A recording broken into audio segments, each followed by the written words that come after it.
तुम मेरे लायक नहीं। विनायक ने उसका प्यार ठुकराया, लेकिन अरु ने उसकी बेटी की जान बचाकर अपना कर्तव्य निभाया। वक्त बदलते देर नहीं लगती, ये सब कुछ भुला देता है, सिखा भी देता है।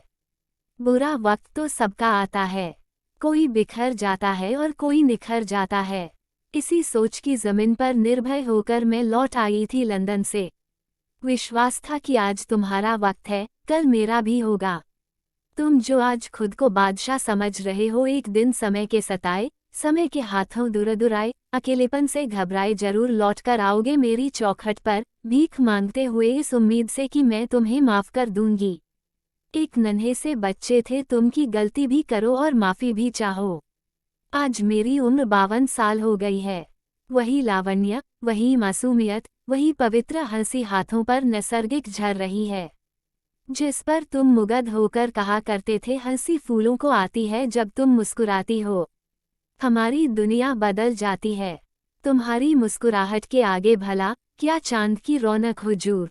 खुद चांद भी शर्मा जाता है। उंगली से गुलाब की छुअन सा स्पर्श करते हुए तुम सम्मोहन से भरने लगते थे, जैसे सन्निपात हो गया हो तुम्हें। फिर क्यों तुम मेरे प्यार और माँ बाबा की उम्मीदों पर बेरहमी से पांव रखकर उस कनाडा प्रोफेसर की पागल बेटी रूमी के आगोश में चले गए? सिर्फ इसलिए क्योंकि उस प्रोफेसर से तुम्हें यूनिवर्सिटी के बेस्ट स्टूडेंट का सर्टिफिकेट लेना था।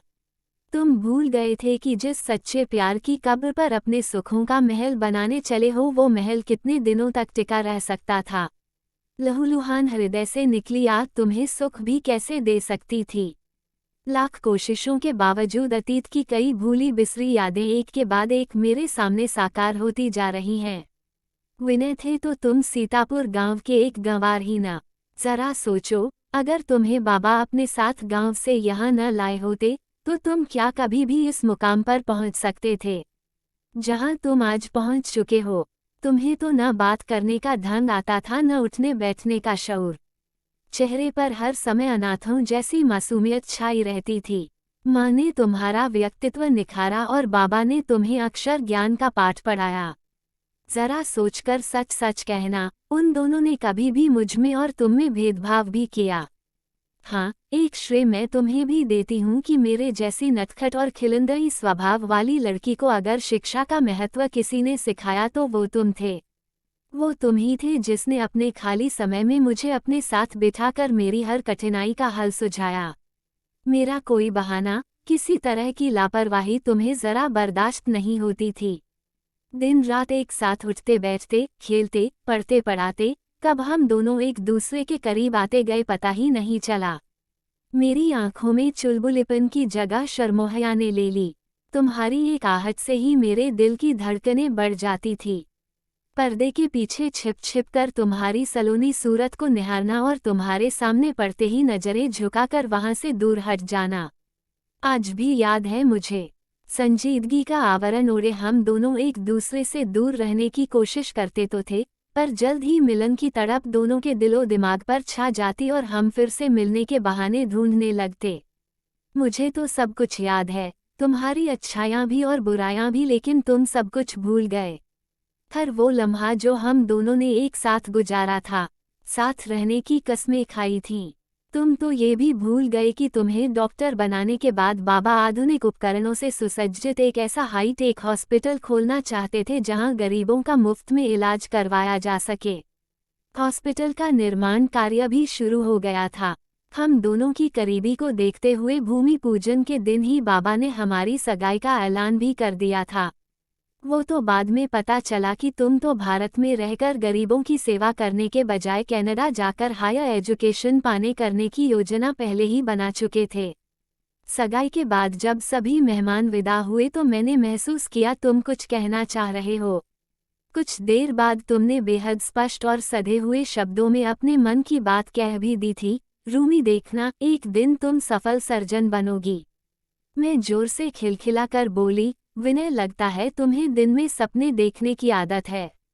हमारे परिवार में बेटियों की शिक्षा को प्रोत्साहन नहीं दिया जाता, मैं तो फिर भी 12वीं तक पहुंच गई। लेकिन तुम अभी भी गंभीर थे, रूमी, मैं इतनी जल्दी शादी करना नहीं चाहता। मेडिकल की पढ़ाई तो मेरा पहला कदम है। घर गृहस्थी के झंझटों में फंसने के बाद मैं अपने लक्ष्य तक नहीं पहुंच पाऊंगा। लक्ष्य? हाँ, अभी तो मुझे मीलों की चढ़ाई चढ़नी है। विदेश जाकर मैं एमएस करना चाहता हूँ, कम से कम 5 वर्ष। तब तक तुम भी डॉक्टर बन जाओगी। किसी की हाँ या ना का इंतजार ही कब किया था तुमने?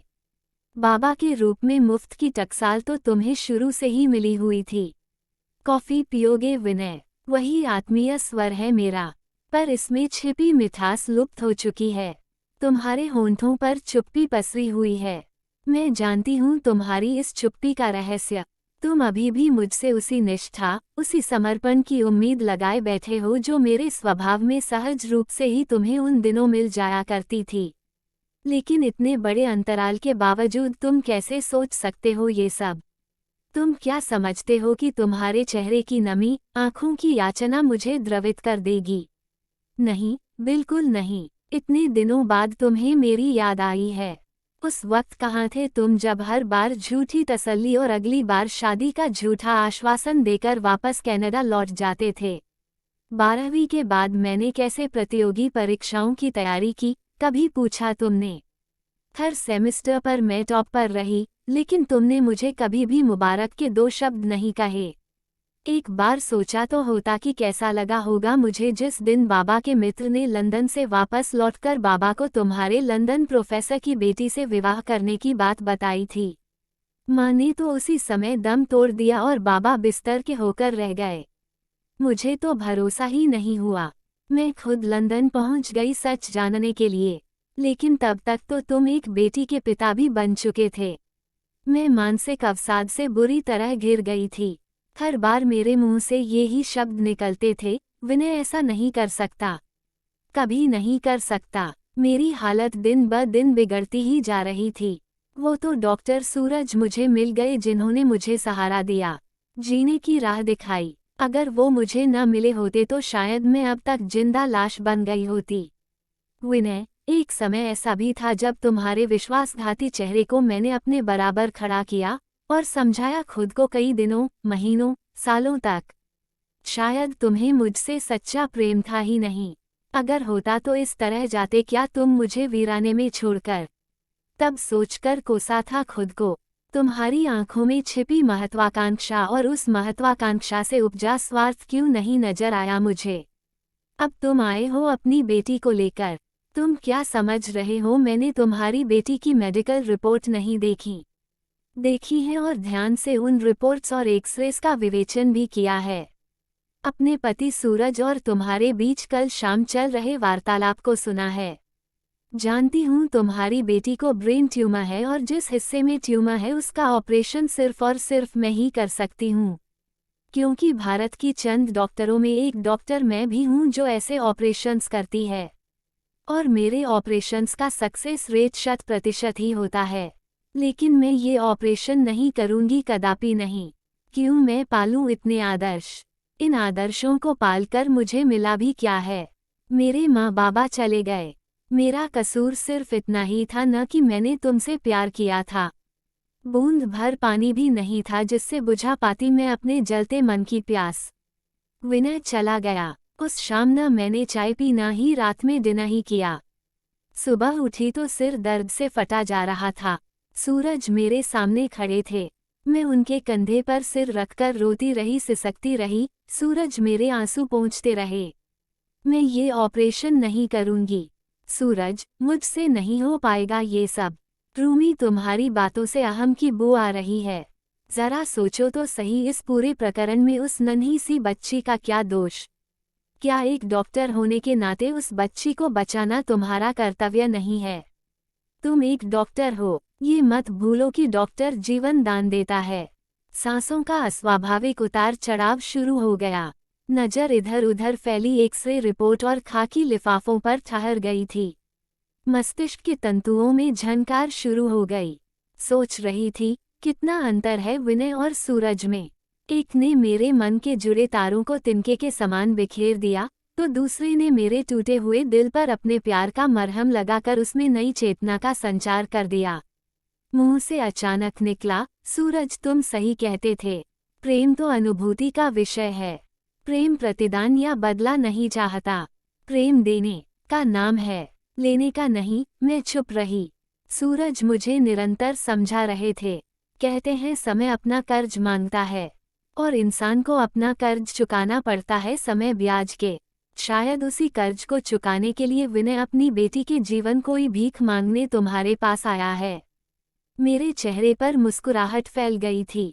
सूरज के आगोश में लिपटी मुझे कब नींद आ गई नहीं जानती। सुबह आंख खुली तो चाय की 2 प्यालियां लिए सूरज खड़े थे अपनी चिर परिचित मुस्कान के साथ। अगले दिन ऑपरेशन की तैयारी शुरू हुई। ऑपरेशन शुरू होने से सारे लोग दुआ कर रहे थे।